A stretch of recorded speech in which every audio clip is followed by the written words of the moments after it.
ज्ञानबा मारुती गीते उर्फ गोट्या की काही गोष्टी होत चालल्यात की माझ्यावर इतके दरोड्याच्या केस, कोण्या आया बहिणीली म्हणजे मुलीली उचलून आणतो, घरातून टाकून देतो, की असं हे राजकीय लोक म्हणतात की माझे कोणासोबत संबंध आहेत, वाल्मिक अण्णा कराड सोबत.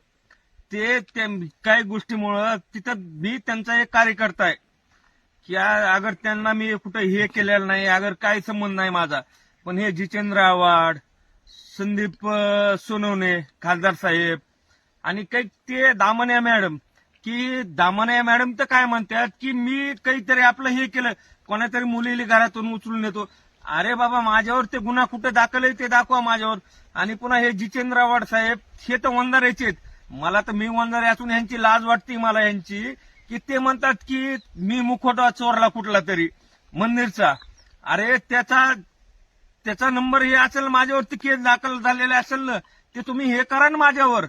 आणि ह्यांनी इतके मला असं की वाटतंय मला आता पटरीवर बसलो, इतके गुन्हे माझ्यावर हे करायले, ते आपलं गुन्हे दाखल आहेत.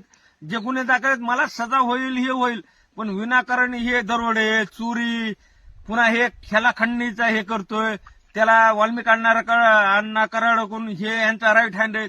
अरे बाबा, तुम्ही असं बिनबुड आरोप करू नका. तुम्ही तुमच्याकडे माहिती तुम्ही हे करा ना न्यूजला, आणि तुमच्या त्याचे ते नंबर असतात, आपलं केस नंबर असते ते बघा. माझ्यावर जे आहेत ते नंबर हे करा तुम्ही. आणि तुम्ही असे फुकट आरोप हे ते करू नका. आणि तुम्हाला म्हणजे सध्या करायचे काय तुम्हाला? अरे जितेंद्र आव्हाड जे आहेत, मला बदनाम का करायला ते जितेंद्र आव्हाड वंजारी असून मला वाटतंय ते वंजारी समाजाचा नाहीच.